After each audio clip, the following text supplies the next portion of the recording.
So, hi, this is problem statement 19 of exercise 5.1. Show that the function defined by gx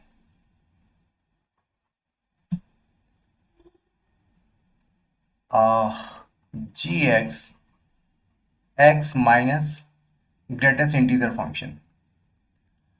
Greatest integer function क्या है? It is greatest integer less than or equal to x. यानी कि इस greatest integer function की जो value होगी वो either it will be x और x माइनस वन होगी।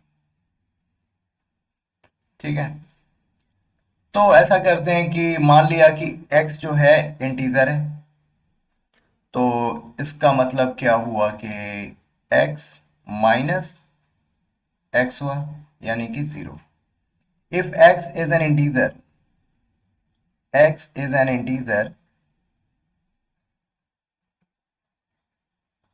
उस केस में gx की वैल्यू हमारी जीरो आ रही है। और अगर x की वैल्यू इंटीजर नहीं है, यानी कि मान लिया 1.3 या 1.5, इस केस में जो है उस x की वैल्यू माइनस जो ग्रेटेस्ट इंटीजर फंक्शन होगा, जो ग्रेटेस्ट इंटीजर होगा उसका डिफरेंस होगा। तो थोड़ी सी कंफ्यूजन हो रही होगी, तो let's understand this with help of example. जैसे मान लिया कि g 1.5 है, तो 1.5 माइनस ग्रेटेस्ट इंटीजर फंक्शन 1.5, यानी कि 1.5 minus one is equal to zero. Similarly g 2.9 मान लो, तो 2.9 माइनस 2.0 यानी कि 0.9।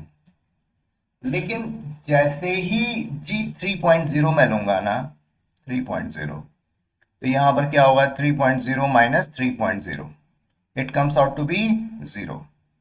तो इसे हम बड़ी आसानी से ग्राफिकली अंडरस्टैंड कर सकते हैं। ये मेरा जी एक्स है और ये मेरा एक्स है। तो जैसे कि मान लिया x की वैल्यू जीरो लेते हैं, तो जीरो माइनस जीरो क्या होगा? जीरो होगा। फिर मान लिया 0.1, 0.2, 0.3, 0.4, 0.5, 0.6। ठीक है, तो यानी कि फॉर एग्जांपल g 0.6, तो 0.6 माइनस ग्रेटेस्ट इंटीजर फंक्शन 0.6, यानी कि 0.6 माइनस जीरो, यानी कि 0.6 आया।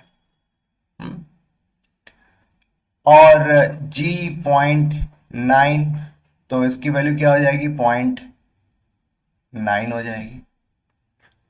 और जी 0.99 के बारे में बात करें तो क्या होगा? यहाँ पर 0.99 होगा। लेकिन जैसे ही हमने g1 की बात करी, तो 1 minus one is equal to zero. तो इसका मतलब ये हुआ कि यहां पर इस तरीके से इसका ग्राफ जाएगा, और जैसे ही वन हुआ इसकी वैल्यू जीरो हो जाएगी। फिर टू, फिर थ्री, फोर, फाइव, फिर से,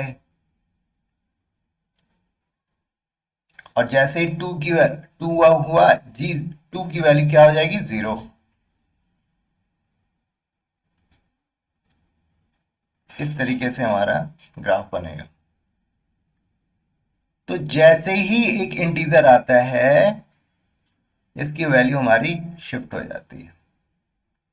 तो इसका मतलब ये हुआ कि दो इंटीजर्स के बीच में ये फंक्शन तो कॉन्टिन्यूस है, लेकिन जैसे ही वो इंटीजर की वैल्यू आती है, the value of G X becomes zero. तो यानी कि इसके पॉइंट ऑफ डिसकंटिन्यूटी क्या हुए? जी1, जी2, जी3, जी4, जी5, ये जो है ये पॉइंट ऑफ डिसकंटिन्यूटी है। आई होप ये एक्सप्लेनेशन आपको समझ में आया होगा। तो जो भी इंटीग्रल पॉइंट्स हैं, जो इंटीजर्स हैं, उस पॉइंट पर ये फंक्शन डिसकंटिन्यूअस है. So this was all about this problem statement. Thank you very much.